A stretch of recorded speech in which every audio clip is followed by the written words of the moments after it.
Mahat Maanku Mahat. Mahat Nebuten. Sha ina Mahat. Ank ina Mahat. Asima Mahat. Mahat Eten Dua Mahat Nebuten. Mahat Anku Mahat. Mahat Nebuten. Sha ina Mahat. Ank Sima Mahat. A Sima Mahat. Mahat Erten Dua Mahat Nebuten. Mahat Anku Mahat. Mahat Nebuten.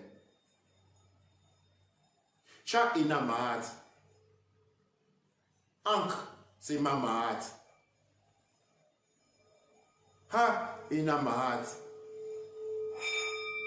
Mahat Erten Dua Mahat Nebuten. Nuk penokut, nuk penokut. Noga penoka kot, nogar kot, nogar kot. Iemotem, soyez les bienvenus aujourd'hui au Raoult Tepou, dans l'année du retour, la première, nous sommes encore dans la première année du retour de la Mère Divine. C'est celle qui tient les féminins sacrés, comme les sigères, les calendriers, couches, Kamit Kobo. Depuis le début de l'année du retour de la Divine Mère, nous avons vu beaucoup. Et il nous reste encore beaucoup à vivre, à expérimenter. Nous avons une destination où arriver. Pour ceux d'entre nous qui y arriveront. Et je ne mâche pas mes mots là-dessus, car je dis, parmi nous, seulement les 30% y arriveront. Ces 30%-là qui arriveront est une condition qui avait été révélée déjà depuis l'année 2017. Ce nombre n'était, ou ce pourcentage n'était pas fixe, dans le sens où elle est établie. Les gens qui seront sauvés ne sont pas sauvés de par leur nom. Ils ne seront pas sauvés de par leur qualité spéciale. Ils seront sauvés par la quantité et la qualité du travail mis en œuvre pour être sauvé. Le salut n'est pas personnel. Le salut n'a jamais été personnel. Parce que si l'on considère la personnalité, exclut les autres, comme dans l'âge de la pandémie, il n'y a pas de salut du tout. Sans les autres, il n'y a pas de salut. Donc le salut est communautaire.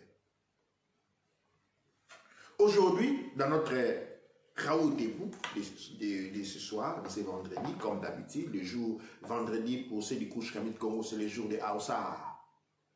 Hein? Vendredi est le jour où nous mangeons les poissons pour nous commémorer du fils de l'eau, hein, qui est à Aoussa.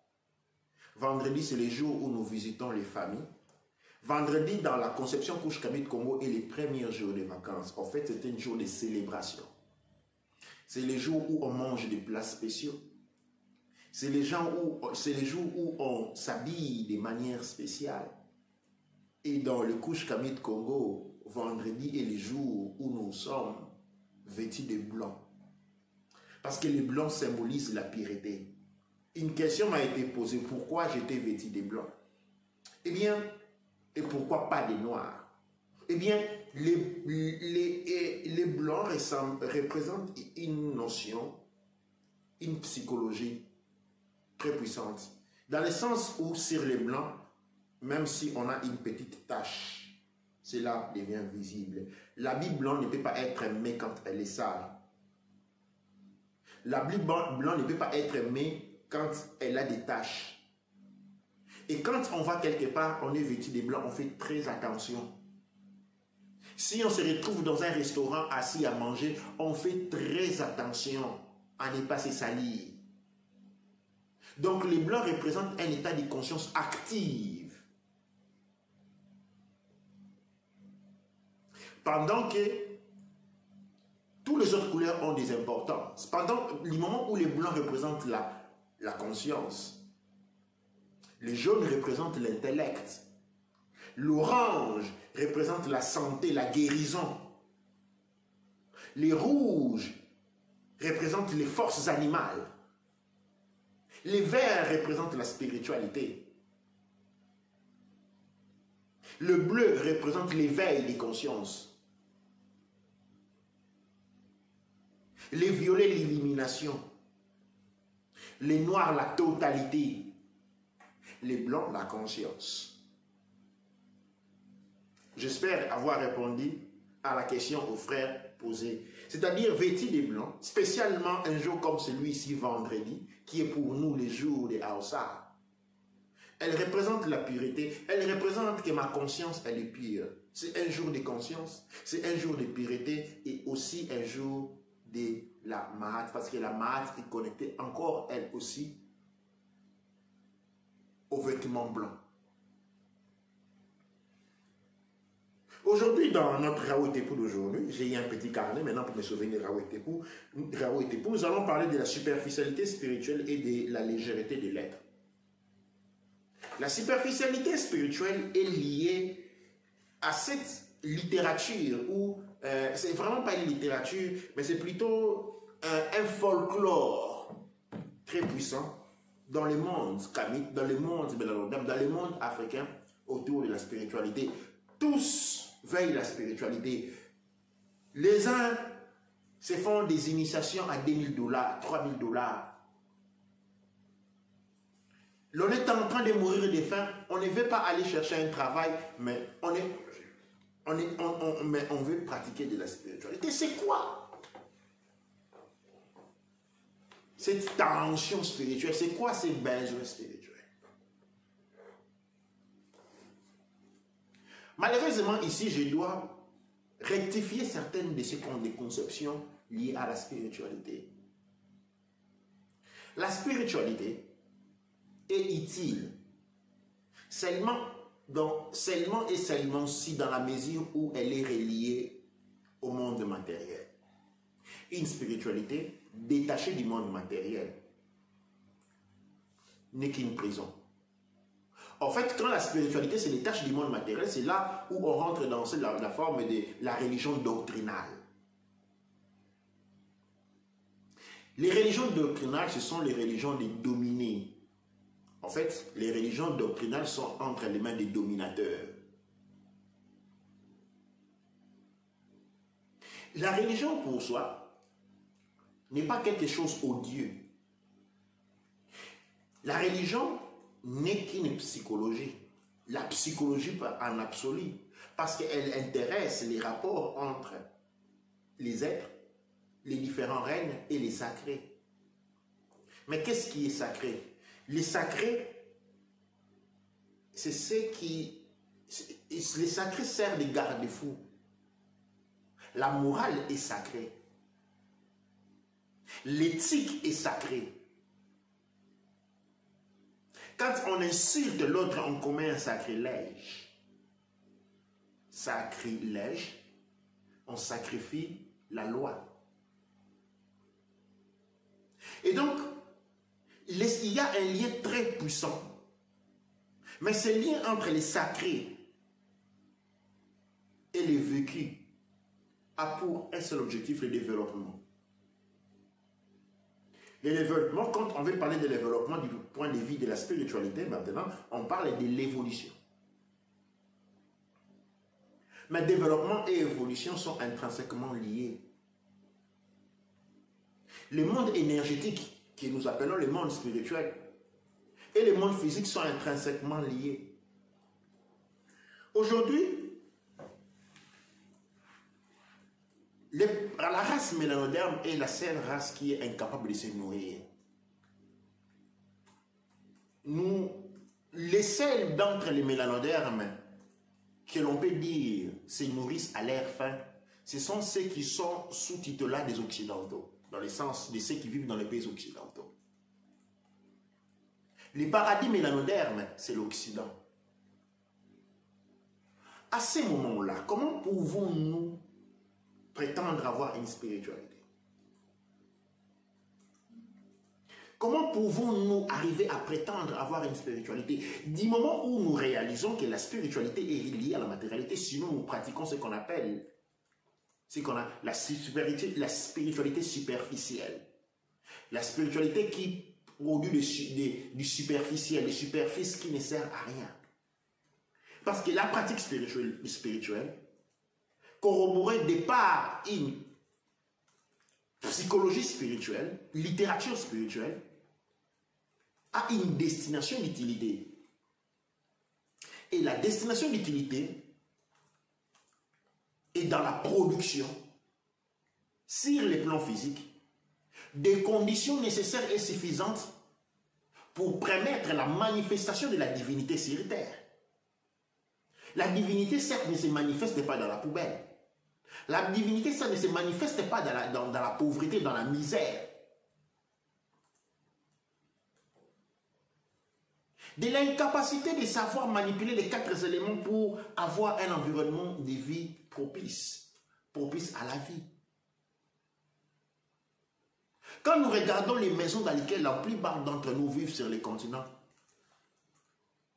on a l'impression que même les étables pour les porcs en Occident sont mieux aménagées. Et cependant, l'on vit dans des environnements. Quand on voit beaucoup aujourd'hui avec Internet, avec YouTube, tout le monde font des vidéos. En commençant par les groupes Mark-Angel du Nigeria. Et en passant par tous les autres groupes que vous voyez sûrement sur YouTube. Vous faites-vous attention au panorama dans lequel les gens vivent. Il y a un téléfilm, une série qu'on appelait les Bobo Diouf. Je tournais au Burkina Faso, si je ne me trompe pas. Quel besoin y a-t-il pour souquer celui qui doit toujours être habillé en lambeau avec des habits déchirés? Avez-vous déjà vu Mr. Bean, l'anglais, les comédiens anglais, qui fait l'idiot, s'habiller avec des habits déchirés? Combien de comédiens occidentaux, indiens,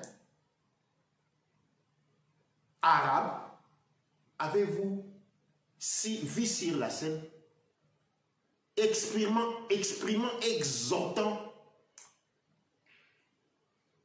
l'alphabet, le fait d'être illettré, la pauvreté et la misère? Non, les autres vont dans les chemins, disons, opposés. On exprime la beauté, on exprime l'élégance, on exprime la propreté, parce que les images inspirent. Alors, si de par notre propre inspiration,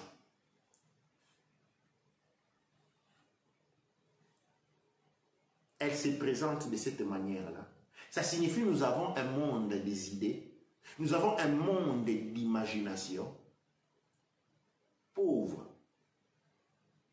Et comment pouvons-nous faire les liens entre un monde de pensée, d'imagination pauvre avec une quelconque spiritualité, du moment où la spiritualité est un processus évolutif. Est un processus cognitif et évolutif de l'être. Mais la voie ou, disons, la correspondance spirituelle, c'est celui d'évoluer vers les nature. Comment pouvons-nous justifier l'effet d'exprimer une imagination bien que mercantile, mais extrêmement négative?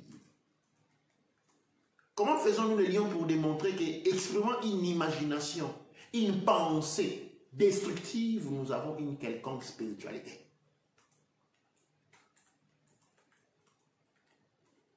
C'est comme pour dire quelqu'un qui se drogue du matin au soir a la volonté de se réveiller demain matin pour aller au travail. C'est contradictoire. Parce que si tu t'as pris la drogue, si la journée de vendredi, tu commences à prendre de la drogue dès 6 h du matin à 24 h, c'est normal que cela va de soi que samedi, tu ne pourras pas te réveiller. Ça serait contradictoire qu'une personne ait pris un rendez-vous le samedi matin et que toute la journée de vendredi, il est en train de se consommer de la drogue ou de l'alcool. Et quand nous crions de la spiritualité, nous devons réaliser que la spiritualité est intrinsèquement reliée au monde physique. Il n'existe pas de séparation parce que la spiritualité est une activité de l'esprit. Et dites-moi quand vous m'écoutez, qu'est-ce qui écoute? Est-ce votre corps ou vous? Si c'est vous qui écoutez, vous êtes qui? Ne me dites pas que vous êtes José, Nzankiana, Rombo. Ça, c'est une identité qui vous a été donnée au moment de votre naissance. Qui êtes-vous? Vous êtes esprit. Et par conséquent, vous pratiquez de la spiritualité.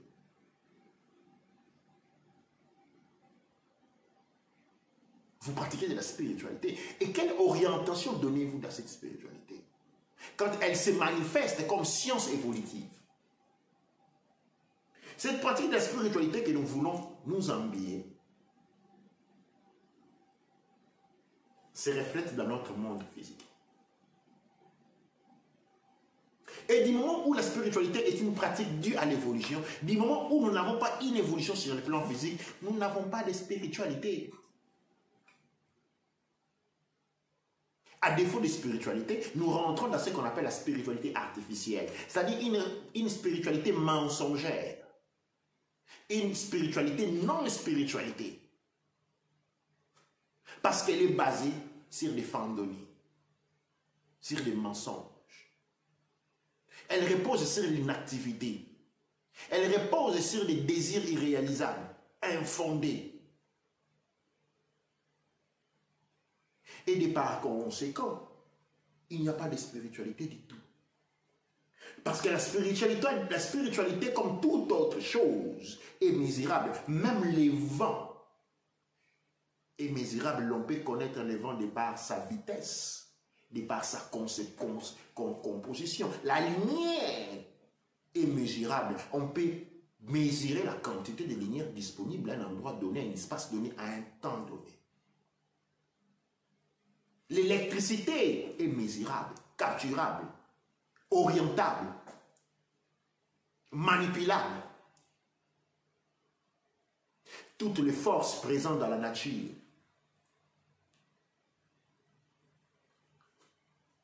peuvent être mesurées.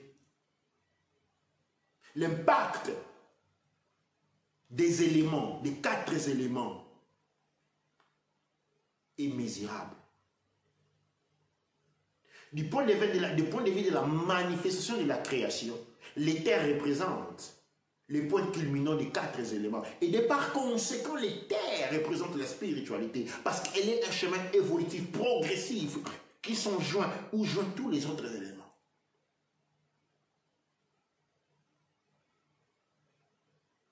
Et de par conséquent, un peuple, une race qui aujourd'hui ne peut vivre qu'aux dépens des autres races. Si les autres races ne nous donnent pas à manger, nous mourrons de faim. Si les autres races ne nous habillent pas, nous restons pratiquement nus.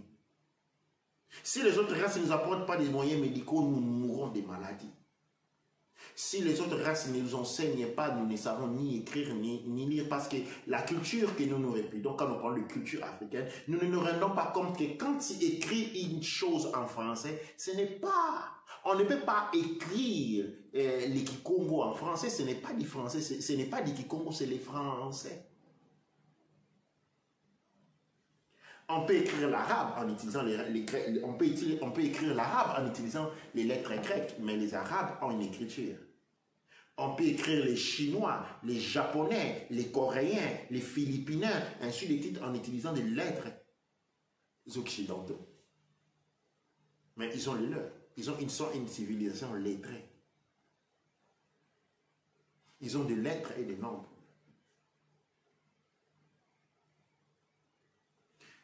La culture africaine s'écrit en termes des instruments d'autres. On peut écrire la culture africaine en japonais. On peut écrire la culture africaine en chinois. On peut écrire la culture africaine en russe. On peut écrire la culture africaine en arabe. On peut écrire la culture africaine en latin. Mais s'il y a une chose qu'on ne peut pas faire, c'est écrire la culture africaine en africain.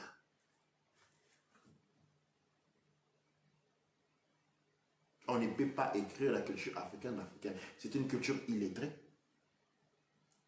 et inalphabète.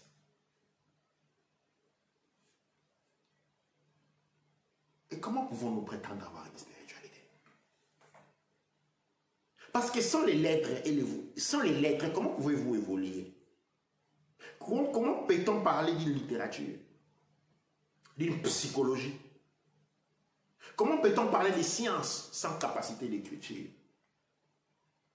Parce que sans écriture, la pensée est réduite. La capacité même à penser se retrouve réduite par ces phénomènes.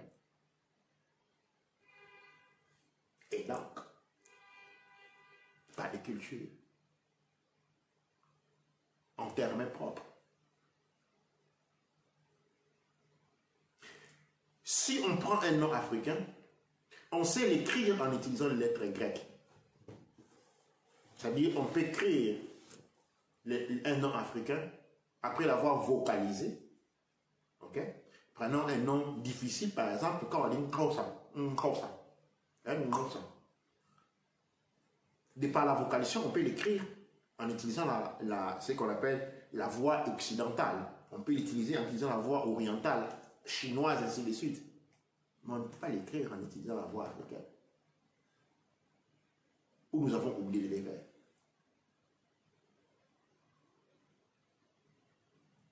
Ce que j'ai fait, j'essaie d'énumérer tous les éléments qui définissent une culture. Parce que la spiritualité est une expression de la culture. Du moment où la culture ne peut pas s'exprimer, il n'y a pas de spiritualité. Ce que nous appelons souvent culture africaine, c'est ce qu'on appelle les folklores. Okay? Et c'est l'entertainment, entretenir les autres. Quand on dit culture africaine, tous les gens on commence à danser. Et on pense que les Africains sont les seuls à être en mesure de danser. C'est faux, toutes les cultures. Dans toutes les cultures dans le monde, on danse. Dans toutes les cultures dans le monde, partout dans le monde, il y a de la musique. Partout dans le monde, on danse. Partout dans le monde, on mange. Partout dans le monde, on fait la musique. Parce que la culture, c'est les lettres. Ergo, on parle de culture. On parle de quelque chose qui est lettré. Dans la culture, on retrouve la psychologie, la littérature, la poésie, les arts. On ne peut pas se mettre à faire des statues sans pouvoir être en mesure d'écrire l'histoire de ces statues-là. Mais quand vous avez fait une statue, l'histoire des statues, vous l'écrivez en quelle langue? Mais parce que si vous faisiez une statue, l'histoire des statues est écrite en utilisant les lettres françaises, c'est une statue française. Quand vous déplaise. Je suis en train de lancer une critique pour essayer d'ouvrir les raisonnements. Je ne suis pas en train d'affirmer la non-existence d'une culture. Mettons tout de suite d'accord là-dessus. Je ne suis pas en train d'affirmer la non-existence d'une culture. Je suis en train d'orienter l'attention sur la non-applicabilité de cette culture la non-adaptabilité de cette culture, une culture vieille qui est devenue obsolète. De par conséquent, elle n'est pas. Et donc, mon intention est celui d'orienter les esprits. Et de par là, nous voyons donc cette superficialité. Durant l'esclavage, les esclaves devaient entretenir les esclavagistes. Les esclaves les moins souffrants, c'était ceux qui faisaient de la musique. Les esclaves les moins souffrants, c'est ceux qui étaient en mesure de s'exprimer de manière comique, à plaire au maître d'esclaves. Ou ceux qui étaient en mesure de bien cuisiner pour les maîtres d'esclaves. Et donc, nous avons retenu une dimensionnalisation de notre monde à travers les canons coloniaux. Et de par conséquent, aujourd'hui, quand on parle de cultures africaines, la chose qu'on veut voir, on veut voir tout de suite les masques, on veut voir tout de suite la danse, on veut voir tout de suite la nourriture. Et les lettres. Et la philosophie. Et la psychologie. Et la peinture. L'art plastique. L'esthétique. L'art du beau. L'art décoratif. Intérieur, extérieur, l'aménagement des environnements, des espaces publics, l'aménagement des espaces intérieurs, en relation avec la loi des proportions mathématiques. Partout ailleurs, quand on parle des cultures, c'est de ça dont on parle. La musique, la danse viennent après.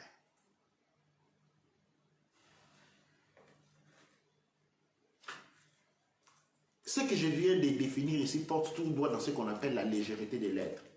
Un être léger, c'est celui qui pense être ce qu'il n'est pas. Comme de l'expression, l'habit ne fait pas les moines. Ce n'est pas en s'habillant d'une certaine manière qu'on devient quelque chose. Ce n'est pas en mettant l'habit du moine qu'on devient un moine.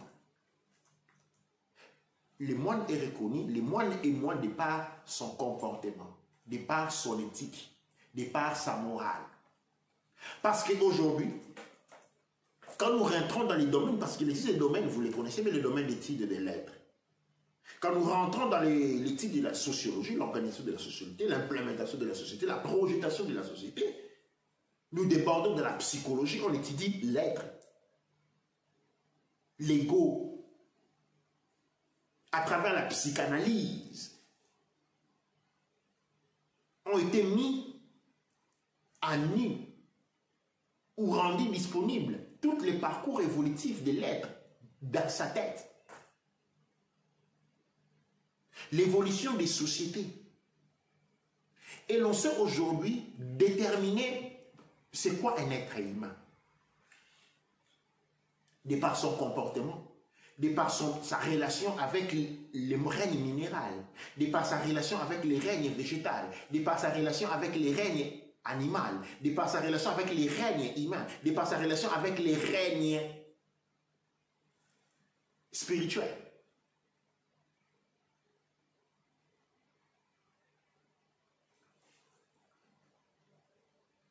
Et donc, l'homme est défini, l'homme, de par un certain type de comportement, de par là où il vit, de comment son environnement est aménagé, de par comment il pense.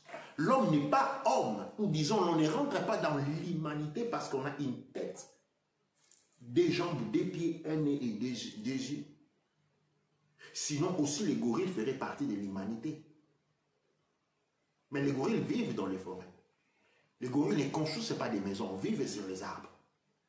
Bien qu'ils ont un langage assez développé, ils ont une organisation sociale propre à eux, mais cette organisation sociale, ce niveau d'organisation sociale ne rentre pas dans le périmètre pour être défini humain.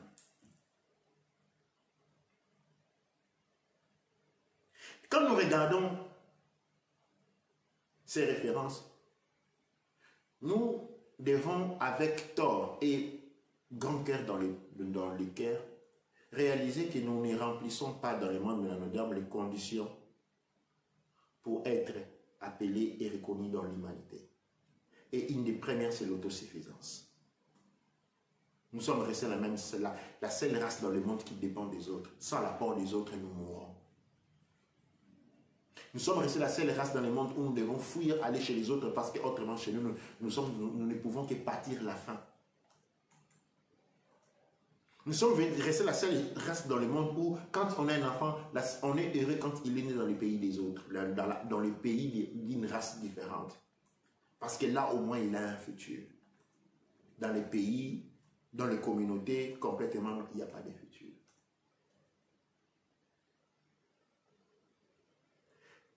Nous sommes ceux, quand nous arrivons dans un autre pays, nous allons occuper les places les plus bas de manière automatique.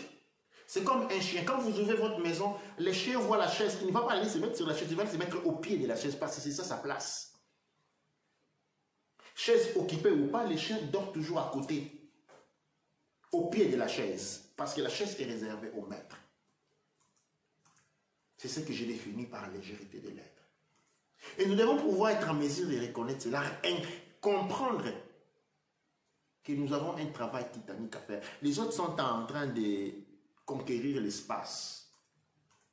Nous sommes encore là à répondre à la question qui nous sommes. Les autres sont en train de construire des navettes spatiales. Nous sommes encore incapables de nous construire des maisons pour nous. Les autres sont en train de passer à ce qu'ils vont être dans 100 ans, 1000 ans. Nous ne savons pas encore ce que nous allons manger demain. Pour ceux qui vivent dans les continents mélanodermes en Afrique, quand vous n'avez pas un parent qui travaille pour les Blancs, c'est difficile. Quand vous n'avez pas un parent qui vit dans les pays des Blancs, c'est difficile. Si vous n'avez pas quelque chose qui vient des pays des Blancs, c'est difficile.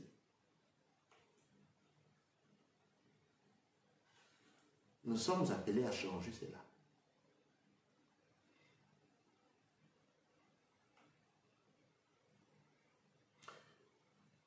En termes de spiritualité, il y a une loi spirituelle qui dit que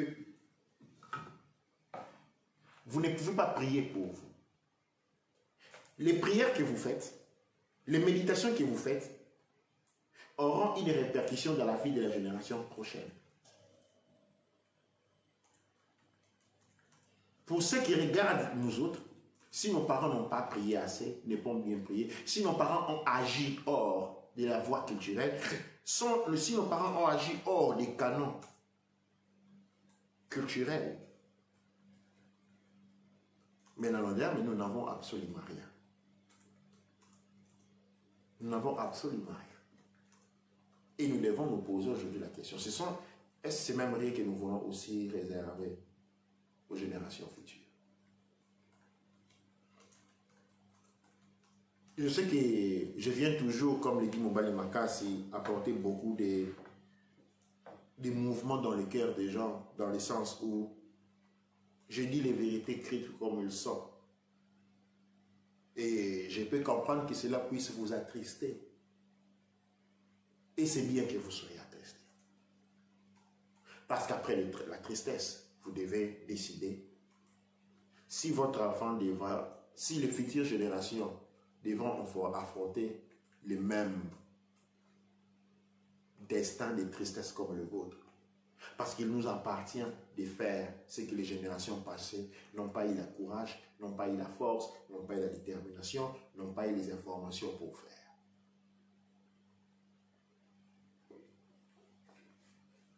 Nous devons sortir de la voie de l'autodestruction. Parce que qu'est-ce que nous voyons aujourd'hui dans la communauté ménagère? L'autodestruction. Nous ne savons travailler, nous ne savons être au service que des autres. Même quand nous avons des activités économiques, qui sont les saboteurs? Nos propres frères et sœurs. Une compagnie Couche-Camille Congo, la compagnie que vous connaissez, Mbikouli, a dernièrement connu une histoire de la même chose. C'est avec une sœur mélanoderme que nous travaillons. La société Mbikouli travaille a travaillé en collaboration avec une société de distribution House of Dose. Après avoir travaillé pendant au moins 2 ans, a construit quelque chose de stable. Et un jour, elle se réveille, elle casse tout. Mais non seulement qu'elle casse tout, elle prend en otage des produits Mbikoudi qu'elle ne veut pas remettre.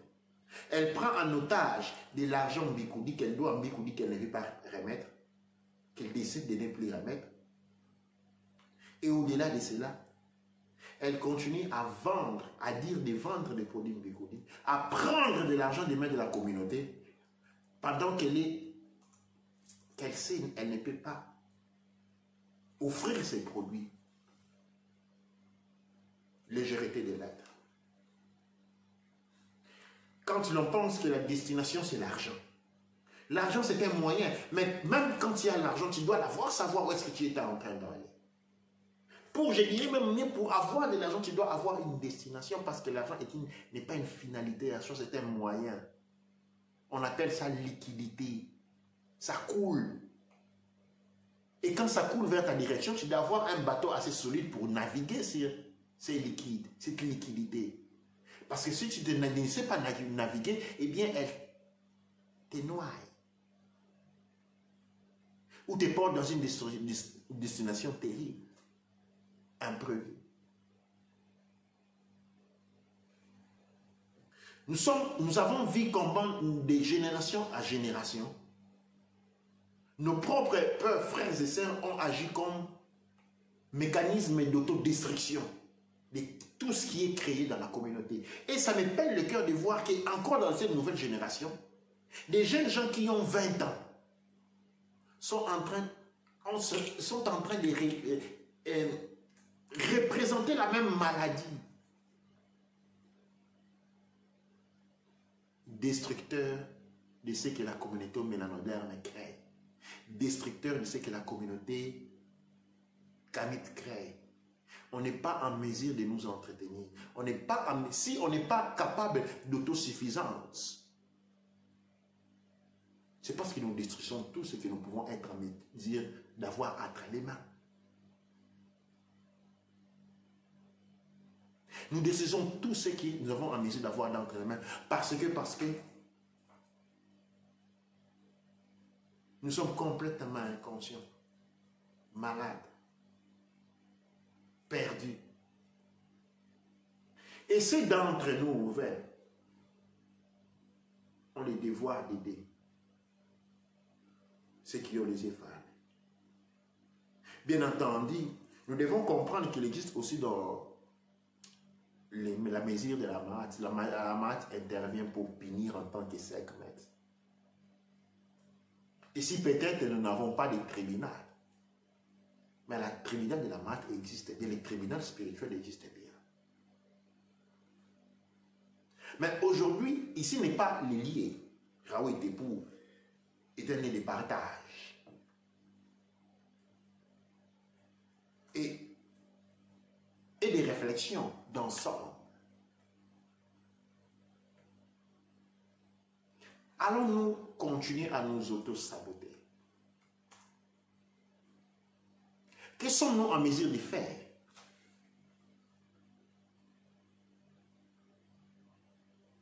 pour remédier à la question de la légèreté de l'être?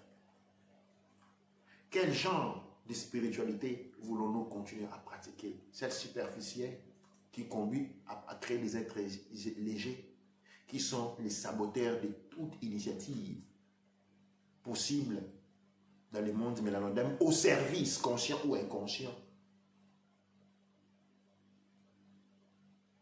de nos oligarchies occidentales, les codernes pour le maintien dans la pauvreté, dans le ridicule du monde mélanodème. Le monde Kush Kamite Congo répond à cette question en mettant en acte des démarches, des réformes en termes de lois auxquelles nous demandons aux autres d'adhérer pour éloigner les oranges pourries, pour renvoyer les éléments, l'écoderme déguisé en mélanoderme et qui sème la pagaille et maintient la pauvreté à travers les destructions, détournements et mauvaises intentions, mauvaises actions. Nous avons un grand travail de nettoyage à faire. Mais avant cela, nous devons répondre à des questions bien précises. Qui sommes-nous? Si nous ne pouvons pas dire d'où nous venons, au moins exprimons l'idée de d'où nous voulons aller. Un Kouja célèbre. Voilà, nous sommes arrivés à la fin de ces Rawetepou, de ces jours de Haoussa. Vendredi qui est le premier jour de repos de la semaine Couche Kamit Congo. Je vous remercie pour avoir été des mèches avec moi encore une fois. Je remercie encore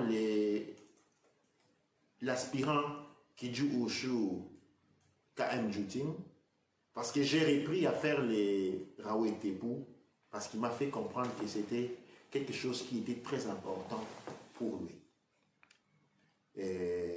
Qu'il aimait beaucoup écouter cela. Et cela a fait que je me suis décidé à reprendre chaque vendredi, à prendre du temps. Ce n'est pas facile d'organiser les Rawetepou avec les millions de choses à faire dans la communauté, l'école, le Couche Kamit Congo, à la Fiat, la famille et beaucoup d'autres choses. Mais je me suis dit que si l'aspirant Njutim, l'aspirant Kedju Ushukan Jutim, sans ces besoins-là, c'est-à-dire il y a beaucoup d'autres personnes, des milliers d'autres personnes qui sentent aussi les besoins. C'est ça, être au service de la source, être au service de la communauté, travailler pour la lumière, parce que nous sommes des guerriers, des médias de la lumière. Ankh Ouja Seneb, et nous allons nous donner rendez-vous au Rawetepou du jour d'Aoussa prochain, qui va être le vendredi prochain. Rappelez-vous, le vendredi, c'est un jour de conscience. Et dans la communauté Couche Kamit Congo, il est beau quand les vendredis, on est vêtu de blanc. Pour exprimer, ou dans le même temps, et en même temps, nous rappeler notre devoir de conscience, notre devoir de maintien de purité mentale. Ankh Ouja Seneb.